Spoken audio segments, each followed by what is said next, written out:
Buenos días. Les pido que me acompañen, que busquen en sus Biblias el capítulo 29 del libro del Éxodo. La de hoy va a ser una lectura bien extensa, así que desde ya les advierto para que vayan calentando motores, vayan preparando sus ojos, su atención, porque vamos a leer todo el capítulo 29. Contextualizando un poco, les cuento que nos encontramos en medio de un pasaje en la Biblia donde se nos está entregando una serie de indicaciones que tienen que ver con la construcción de la, podríamos llamarle casa o carpa o tienda o tabernáculo, todos son sinónimos, en el que Dios moraría junto con su pueblo. Hasta el momento lo que hemos dicho es que desde los capítulos 25 al 27 se nos entregan las indicaciones con respecto a la casa propiamente tal, al diseño que tendría este hogar, a los muebles que tendría este hogar dentro de él. Esos son los capítulos 25 al 27, y que ahora en los capítulos 28 al 30 se nos hablaría ya no del diseño de la casa, sino de aquellos que sirven dentro de la casa, que estos son los sacerdotes, los sacerdotes. Por un lado, entonces, tenemos el diseño de la casa, por otro lado, tenemos los que sirven dentro de la casa de Dios. Cuando se trata de aquellos que sirven dentro de la casa de Dios, los sacerdotes, vimos la semana pasada que en primer lugar se nos habla con respecto a qué tipo de vestimenta, qué tipo de ropa usaría este grupo de personas.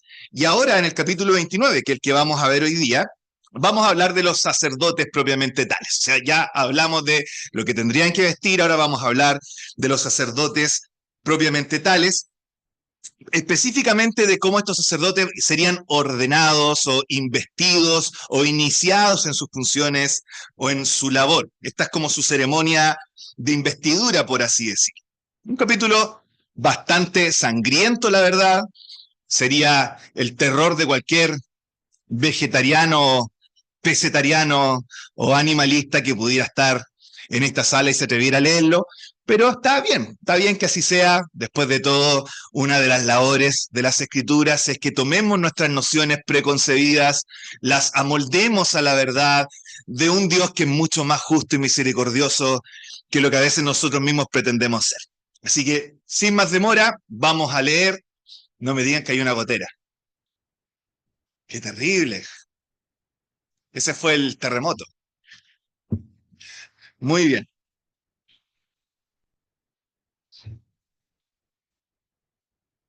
Por eso el tabernáculo tenía pieles de tejones arriba, para que esto no pasara. Vamos entonces, capítulo 29 del libro del Éxodo. Vamos a comenzar la lectura en el versículo 1. Dice así la palabra del Señor. Esto es lo que les harás para consagrarlos, para que sean mis sacerdotes. Toma un becerro de la vacada y 2 carneros sin defecto, y panes sin levadura, y tortas sin levadura amasadas con aceite, y hojaldres sin levadura untadas con aceite, las harás de flor de harina de trigo. Y las pondrás en un canastillo, y en el canastillo las ofrecerás con el becerro y los 2 carneros. Y llevarás a Aarón y a sus hijos a la puerta del tabernáculo de reunión, y los lavarás con agua. Y tomarás las vestiduras, las que vimos la semana pasada, y vestirás a Aarón la túnica, el manto del efod, el efod y el pectoral, y le ceñirás con el cinto del efod. Y pondrás la mitra sobre su cabeza, y sobre la mitra pondrás la diadema santa, esta insignia que decía santidad a Jehová. Luego tomarás el aceite de la unción y lo derramarás sobre su cabeza y le ungirás. Y harás que se acerquen sus hijos, y les vestirás las túnicas. Les ceñirás el cinto a Aarón y a sus hijos, y les atarás las tiaras y tendrán el sacerdocio por derecho perpetuo. Así consagrarás a Aarón y a sus hijos. Después llevarás el becerro delante del tabernáculo de reunión, y Aarón y sus hijos pondrán sus manos sobre la cabeza del becerro. Y matarás el becerro delante de Jehová a la puerta del tabernáculo de reunión. Y de la sangre del becerro tomarás y pondrás sobre los cuernos del altar con tu dedo, y derramarás toda la demás sangre al pie del altar. Tomarás también toda la grosura, la grasa que cubre los intestinos, la grosura de sobre el hígado, los dos riñones, y la grosura que está sobre ellos, y los quemarás sobre el altar. Pero la carne del becerro y su piel y su estiércol los quemarás a fuego fuera del campamento. Es ofrenda por el pecado. Asimismo tomarás uno de los carneros, y Aarón y sus hijos pondrán sus manos sobre la cabeza del carnero. Y matarás el carnero, y con su sangre rociarás sobre el altar alrededor. Cortarás el carnero en pedazos, y lavarás sus intestinos y sus piernas, y las pondrás sobre sus trozos y sobre su cabeza. Y quemarás todo el carnero sobre el altar. Es holocausto, completamente quemado, esa es la idea. De olor grato para Jehová. Es ofrenda quemada a Jehová. Tomarán luego el otro carnero, y Aarón y sus hijos pondrán sus manos sobre la cabeza del carnero. Y matarás el carnero, y tomarás de su sangre, y la pondrás sobre el lóbulo de la oreja derecha de Aarón, sobre el lóbulo de la oreja de sus hijos, sobre el dedo pulgar de las manos derechas de ellos, y sobre el dedo pulgar de los pies derechos de ellos, y rociarás la sangre sobre el altar alrededor. Y con la sangre que está o que estará sobre el altar y el aceite de la unción, rociará sobre Aarón, sobre sus vestiduras, sobre sus hijos y sobre las vestiduras de estos, y él será santificado, y sus vestiduras y sus hijos y las vestiduras de sus hijos con él. Luego tomarás del carnero la grosura y la cola, y la grosura que cubre los intestinos, y la grosura del hígado, y los dos riñones, y la grosura que está sobre ellos, y la espaldilla derecha, porque es carnero de consagración. También una torta grande de pan, y una torta de pan de aceite, y una hojaldre del canastillo de los panes sin levadura presentado a Jehová, y lo pondrás todo en las manos de Aarón, y en las manos de sus hijos, y lo mecerás como ofrenda mecida delante de Jehová. Después lo tomarás de sus manos y lo harás arder en el altar, sobre el holocausto, por olor grato delante de Jehová. Es ofrenda encendida a Jehová. Y tomarás el pecho del carnero de las consagraciones, que es de Aarón, y lo mecerás por ofrenda mecida delante de Jehová, y será porción tuya. Y apartarás el pecho de la ofrenda mecida y la espaldilla de la ofrenda elevada, lo que fue mecido y lo que fue elevado del carnero de las consagraciones de Aarón y de sus hijos. Y será para Aarón y para sus hijos como estatuto perpetuo para los hijos de Israel, porque es ofrenda elevada. Y será una ofrenda elevada de los hijos de Israel, de sus sacrificios de paz, porción de ellos elevada en ofrenda a Jehová. Y las vestiduras santas que son de Aarón serán de sus hijos después de él, para ser ungidos en ellas y para ser en ellas consagrados. Por 7 días las vestirá el que de sus hijos tome su lugar como sacerdote, cuando venga al tabernáculo de reunión para servir en el santuario. Y tomarás el carnero de las consagraciones y cocerás su carne en lugar santo. Y Aarón y sus hijos comerán la carne del carnero y el pan que estará en el canastillo, a la puerta del tabernáculo de reunión. Y comerán aquellas cosas con las cuales se hizo expiación, para llenar sus manos para consagrarlos. Mas el extraño no las comerá, porque son santas. Y si sobrara hasta la mañana algo de la carne de las consagraciones y del pan, quemarás al fuego lo que hubiere sobrado. No se comerá, porque es cosa santa. Así pues harás a Aarón y a sus hijos, conforme a todo lo que yo te he mandado, por 7 días los consagrarás. Cada día ofrecerás el becerro del sacrificio por el pecado para las expiaciones, y purificarás el altar cuando hagas expiación por él, y lo ungirás para santificarlo. Por 7 días harás expiación por el altar, y lo santificarás, y será un altar santísimo. Cualquier cosa que tocar el altar será santificada. Esto es lo que ofrecerás sobre el altar: 2 corderos de un año cada día, continuamente. Ofrecerás uno de los corderos por la mañana y el otro cordero ofrecerás a la caída de la tarde. Además, con cada cordero, una décima parte de un efa de flor de harina amasada, con la cuarta parte de un hin de aceite de olivas machacadas, y para la libación, la cuarta parte de un hin de vino. Y ofrecerás el otro cordero a la caída de la tarde, haciendo conforme a la ofrenda de la mañana y conforme a su libación en olor grato, ofrenda encendida a Jehová. Esto será el holocausto continuo por vuestras generaciones, a la puerta del tabernáculo de reunión, delante de Jehová, en el cual me reuniré con vosotros para hablaros allí. Allí me reuniré con los hijos de Israel, y el lugar será santificado con mi gloria. Y santificaré el tabernáculo de reunión y el altar. Santificaré asimismo a Aarón y a sus hijos, para que sean mis sacerdotes. Y habitaré entre los hijos de Israel, y seré su Dios. Y conocerán que yo soy Jehová su Dios, que los saqué de la tierra de Egipto, para habitar en medio de ellos, yo Jehová su Dios. Hasta aquí la lectura. Entonces, lo que les comentaba el domingo pasado es que estos capítulos que nos hablan acerca de los sacerdotes, de los trabajadores de la casa de Dios, nos dan un tremendo nicho, un lugar especial para que podamos entender mejor qué es lo que Dios espera de sus siervos, es decir, de ustedes y de mí. Y este capítulo que acabamos de leer no es la excepción.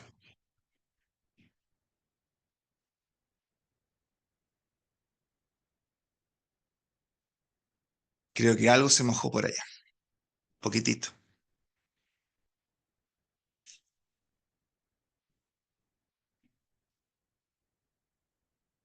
Últimos 5 minutos antes, así que tenemos tiempo.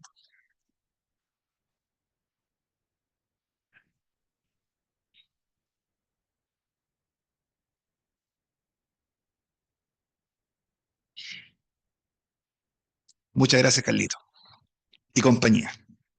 Continuemos entonces. Les decía, con respecto al capítulo que acabamos de leer, es que, al igual que el capítulo anterior, que nos habla de los sacerdotes que trabajan en la casa de Dios, tienen esta cualidad de mostrarnos. Quizás nosotros no vamos a andar caminando con efod y pectorales y mitras y cosas por el estilo, pero tienen, pensándolo desde el punto de vista de Dios, la capacidad de enseñarnos qué es lo que Dios espera de aquellos en general que le sirven. Y la verdad es que cuando pensamos en aquellos en la actualidad que sirven al Señor, tenemos que necesariamente pensar en cada creyente en particular. Después de todo, decíamos en la reunión pasada, nos hemos convertido de los ídolos a Dios, y eso es una característica de todo creyente, para servir, para ser sacerdotes, para servir al Dios vivo y verdadero. Y eso abarca absolutamente a toda persona que en algún momento de su vida, viendo su condición condenada y depravada delante de los ojos de Dios y sin poder hacer nada para solucionar esa situación, mira la obra de Cristo en la cruz y se aferra a esa obra y le pide a Dios que lo salve. Toda persona que ha pasado por ese proceso, que se ha convertido de los ídolos a Dios, esa es la idea, ahora está en esta situación actual, en una condición de servir al Dios vivo y verdadero. De eso se trata la vida cristiana, servir al Dios vivo y verdadero, ser los trabajadores de la casa de Dios. Y acá tenemos lo que Dios busca de sus trabajadores. Así que, por lo tanto, tenemos lo que Dios busca de cada uno de nosotros. Y este capítulo en particular tiene también que ver con eso y nos llama, por lo tanto, a todos nosotros como creyentes, y aquí es donde quiero plantear en lo que voy a mencionarles en los minutos que vienen por delante, tres grandes llamados. Hay tres grandes llamados en este capítulo que acabamos de leer. Quiero hablarles en primer lugar de un llamado a la obediencia. Aquí hay un llamado a la obediencia. Les voy a mostrar a qué me refiero en los minutos que siguen por delante. Hay un llamado a la obediencia en primer lugar. sobre todo lo encontramos en los primeros 21 versículos, un llamado a la obediencia. Luego hay un llamado a la consagración, de los versículos 22 al 37. Y normalmente cuando uno escucha un llamado a la consagración, como que al tiro le hace un poco de escozor la idea de consagración, no es como algo que sea como para el común de los creyentes, y vamos a hablar entonces bien de este tema de la consagración, qué realmente quiere decir esto de ser consagrado, consagrarme todo entero, alma, vida y corazón, qué quiere decir esto de consagrarse. Un llamado a la obediencia, entonces, un llamado a la consagración en segundo lugar, y en tercer lugar vamos a hablar de un llamado a la perseverancia, que encontramos eso en los versículos 38 al 46. Vamos a lo primero, un llamado a la obediencia. ¿Por qué digo que estos versículos contienen este llamado a la obediencia? Fíjense en lo siguiente. El párrafo comienza con Moisés tomando a los sacerdotes y hace tres cosas con ellos. Primero los lava en el versículo 4, luego los viste en el versículo 6 y luego los unge con aceite en el versículo 7. Lavarlos, vestirlos, ungirlos. Quédense con ese orden ahí guardado en un rincón de sus cabezas. Lavarlos, vestirlos, ungirlos y continuemos. Luego se ofrecen tres sacrificios por ellos. El primero, en los versículos 10 al 14, se nos dice que es para limpieza del pecado. Luego, en los versículos 15 a 18, hay otro sacrificio para dedicación a Dios. Y finalmente, en los versículos 19 al 21, hay otro sacrificio más que es para comunión con Dios. Nuevamente, pongan atención en esos tres elementos. Primero, limpieza del pecado, luego dedicación a Dios y luego comunión con Dios. Entonces tenemos estas primeras tres cositas, ¿no es cierto? Lavados, vestidos, ungidos, y aquí limpieza del pecado, dedicación y comunión. Ahí están estas cosas de por medio, y justo en el acto del tercer sacrificio, el versículo 20 dice lo siguiente: matarás el carnero, tomarás de su sangre, la pondrás sobre el lóbulo de la oreja derecha de Aarón, sobre el dedo pulgar de la mano derecha, sobre el dedo del pie derecho. Y ahí en ese punto creo yo que se encuentra la razón de ser en este clima del párrafo de la respuesta a la pregunta. Piensen por un lado en las similitudes. Fíjense en la primera triada que les mencionaba yo. Tenemos esta especie de idea donde tú primero eres lavado, luego eres vestido, luego eres ungido. ¿No les suena parecido a lo que pasa en la vida cristiana también? Lavados, referencia a cómo el pecado es sacado de en medio, vestidos, una idea de cómo la rectitud se nos imputa, y finalmente ungidos, una referencia a cómo el Espíritu Santo también, el sinónimo de aceite, nos unge para poder servir. Entonces tenemos esta especie de escalada que lleva a estos momentos donde tú terminas ungido, y ahora ¿qué va a pasar? Ahí queda pendiente. Por otro lado tenemos los sacrificios. Primero hay un perdón de pecados, luego hay una dedicación a Dios, luego hay un proceso, una vez que está dedicado a Dios, de comunión con Dios, y ahí queda. Y vas a llegar a un clímax. ¿Y qué es lo que aparece en este clímax?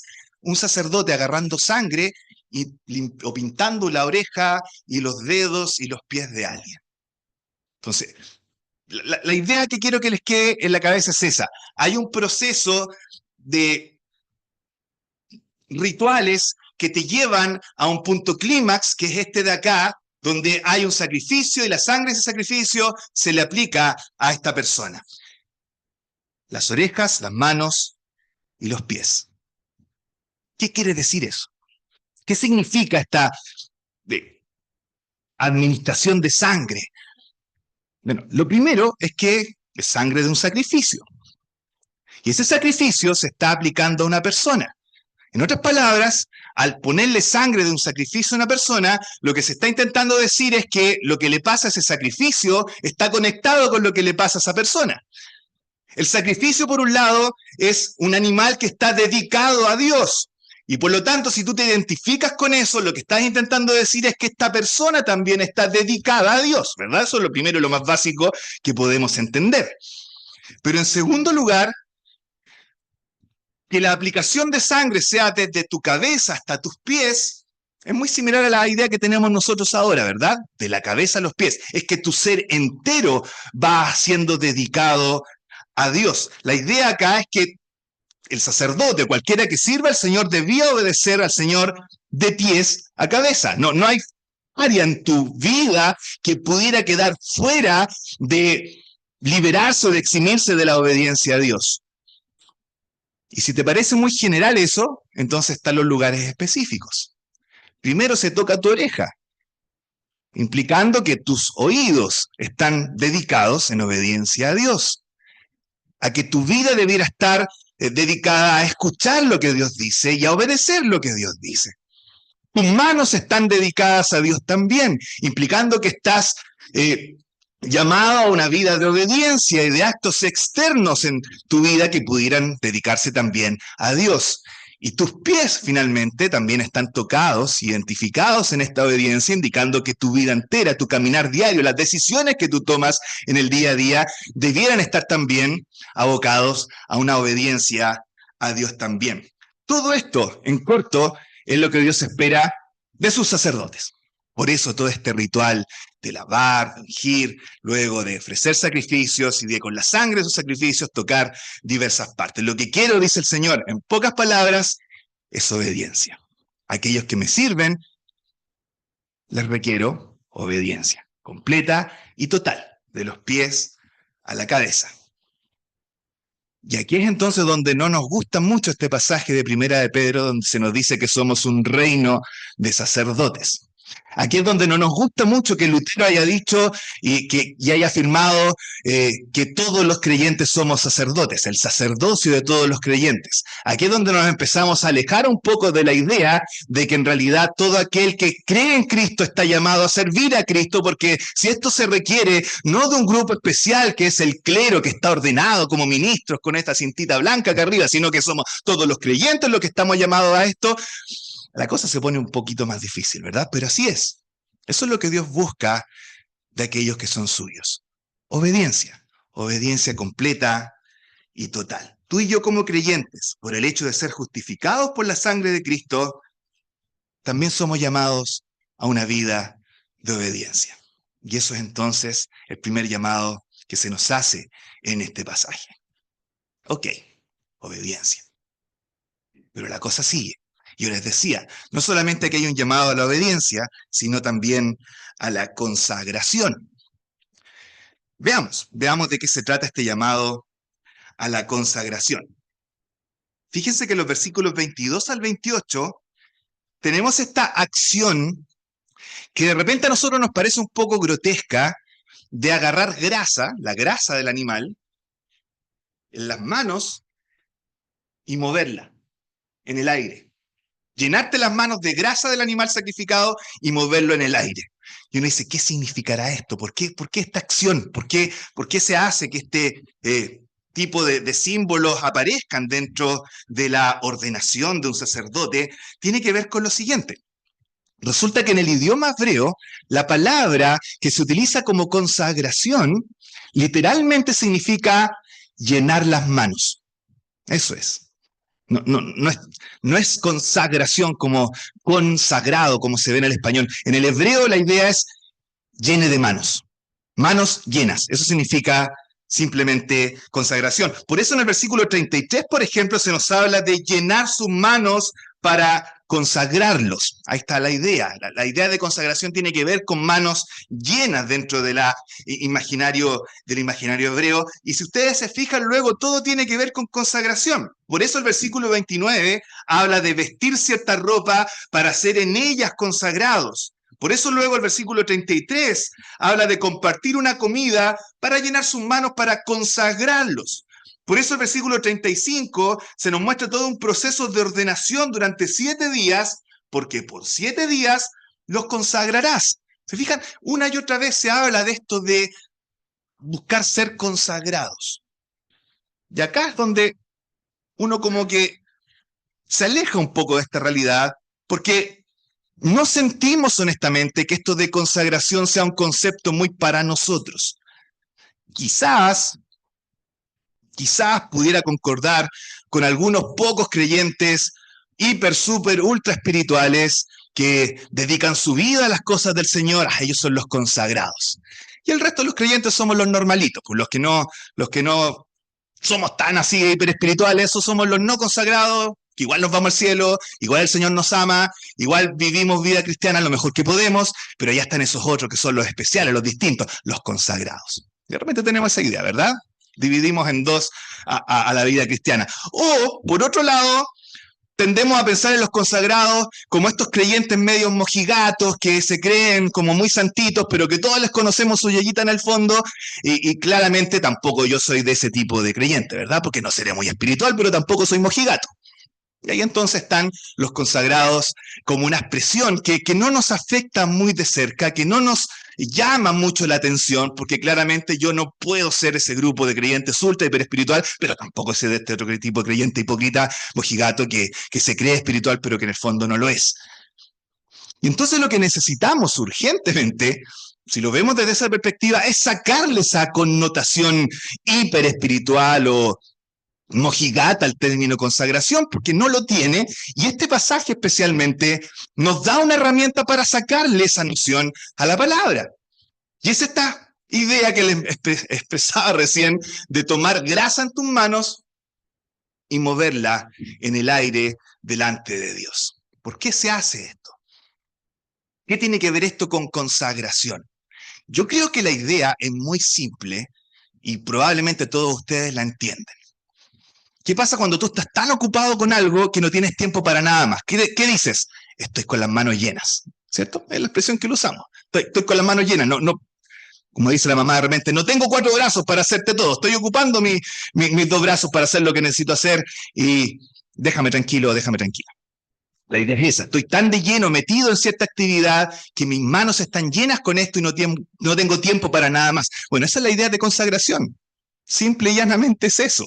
No es una idea ultra súper etérea que sea tan así elevada que no podamos, la verdad, mencionar la palabra sin que haya un silencio sepulcral alrededor, consa. No, la idea es esa. Estás tan de lleno en lo que Dios te ha llamado a hacer que simplemente tus prioridades se centran en eso y no tienes tiempo para nada más. De eso se trataba el sacerdocio.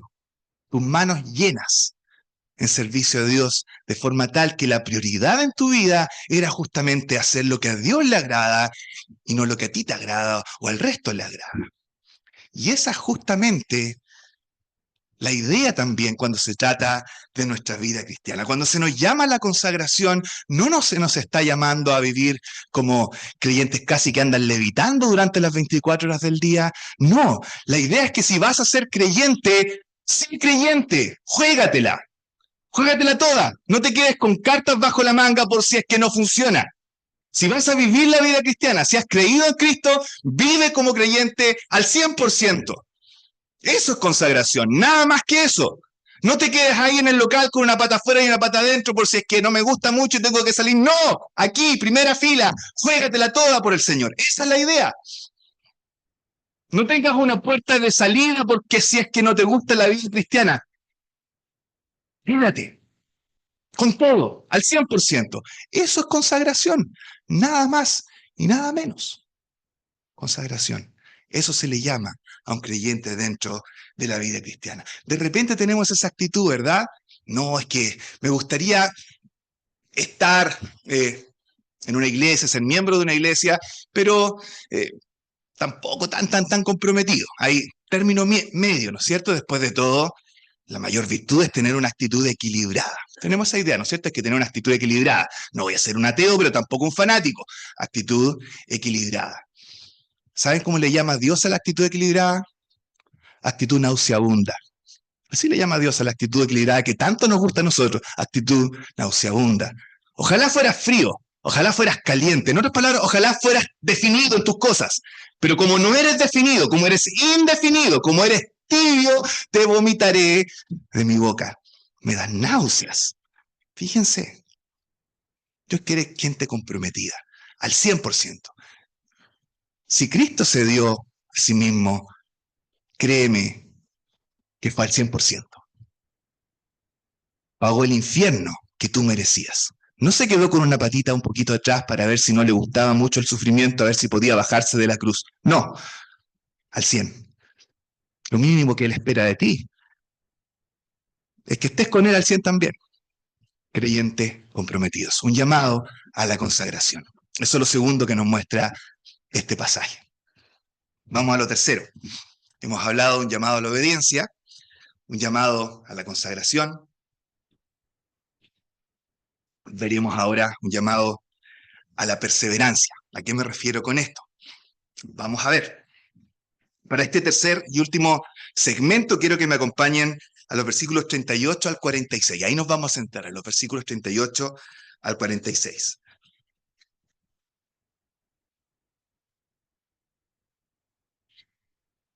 En realidad, estos versículos, estrictamente hablando, son como el punto final, no solo del capítulo, sino desde el inicio del capítulo 25.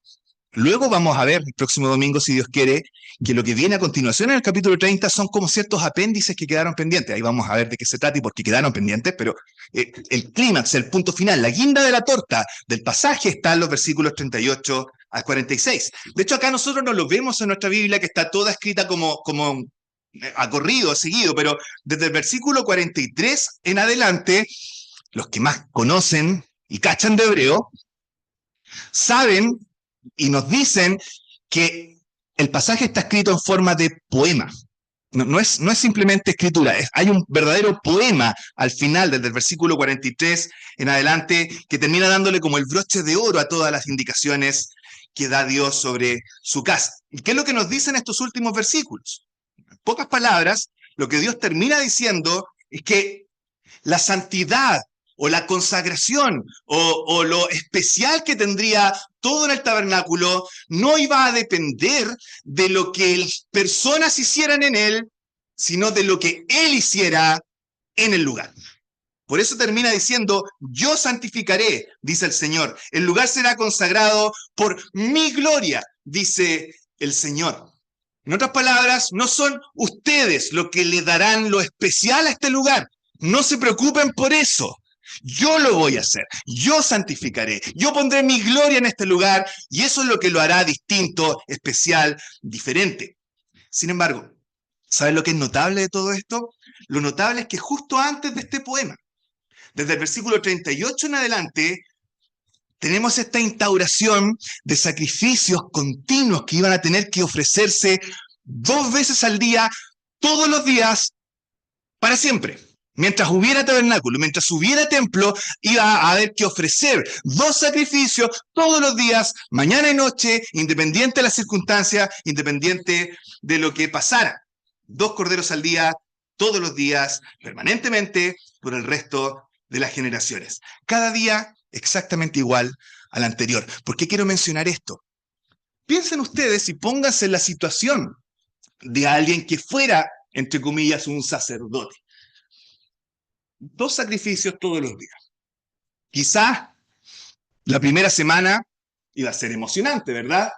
Voy a cumplir con el rol que Dios me ha llamado, ofrecer un sacrificio, todo lo que implica degollar a un cordero y ofrecerlo. Era algo distinto, especial, diferente, que se haría de repente si tú lo considerabas como un acto hacia el Señor de una forma de corazón especial. Quizás había cierta emoción, cierta adrenalina, cierto calorcito en la espalda al momento de hacer lo que íbamos a hacer. Déjalo por los 3 primeros días o la primera semana, pero te aseguro que eso mismo, luego de 6 meses haciéndolo todos los días, 2 veces al día, luego de 1 año haciéndolo todos los días, 2 veces al día, no iba a ser muy emocionante que digamos, ¿verdad? Yo creo que no te iban a quedar muchas ganas de ver más corderos luego de 3 años haciendo lo mismo todos los días, 2 veces al día. Sería algo bastante monótono, bastante poco espectacular, bastante de repente cotidiano. Y lo que parecía al principio tan emocionante, luego difícil que pudiera conservarse la misma energía para hacerlo.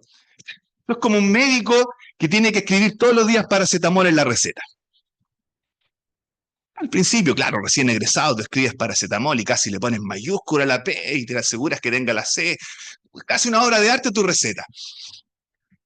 A los 3 años está el típico meme, ¿no es cierto? Ese de lo que reclaman los médicos y hay como unos garabatos ahí abajo.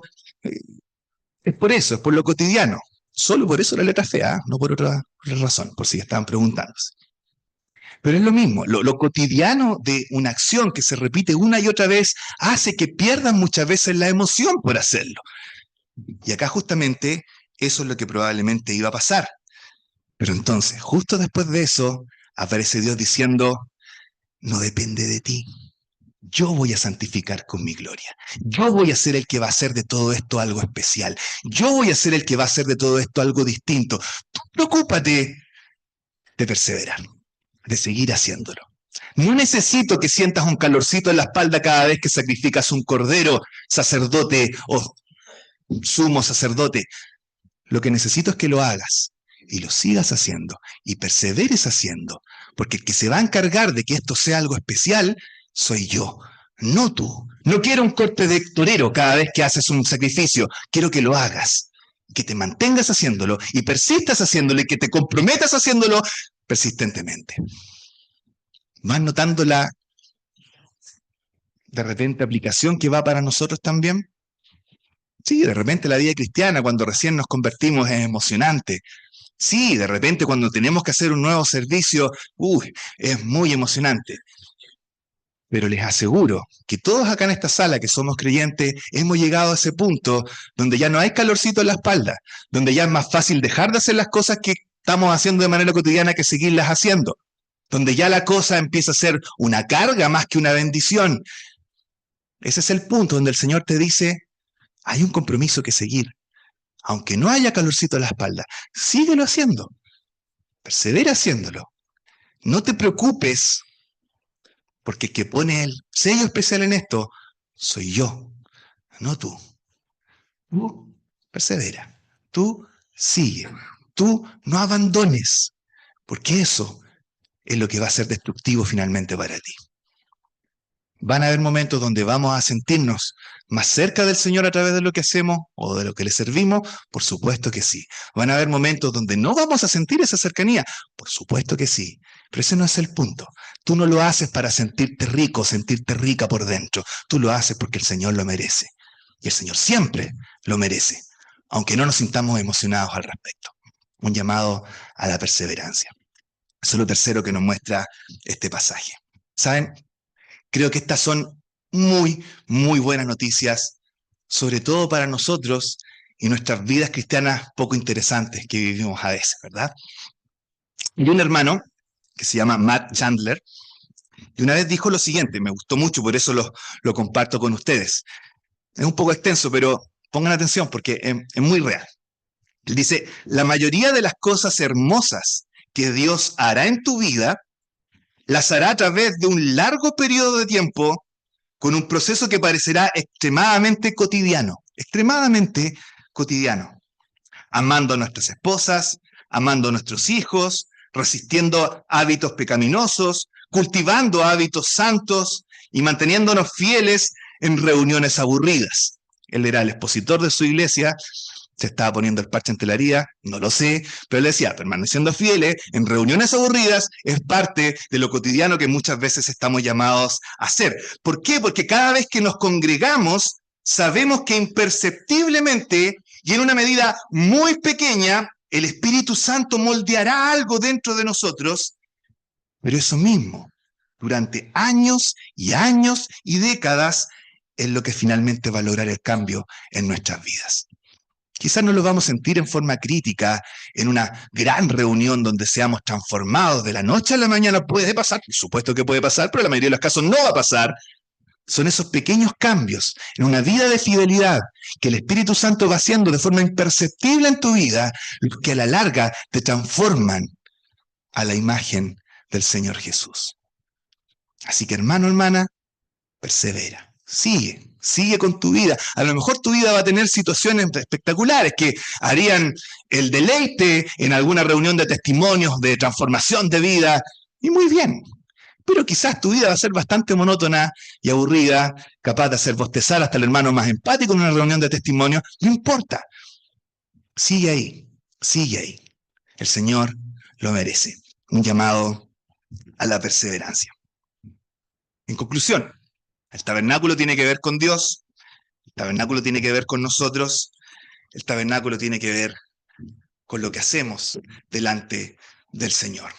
Se nos llama a la obediencia, se nos llama a una vida de consagración, se nos llama a una vida de perseverancia, porque el Señor lo merece. No porque la iglesia lo exija, no porque haya un director de repente celestial con el ceño fruncido que te esté mandando a hacer cosas que tú no quieres hacer. No, estamos hablando de un Salvador que lo dio todo por ti y que obviamente en gratitud, una persona que realmente ha sido beneficiada con su obra, también querrá agradecerle y dedicar su vida a Él. Que el Señor nos guíe, que el Señor nos ayude, que el Señor nos mueva a escuchar este llamado y aplicarlo también a esas áreas en nuestras vidas donde a veces estamos quedándonos un poquito atrás.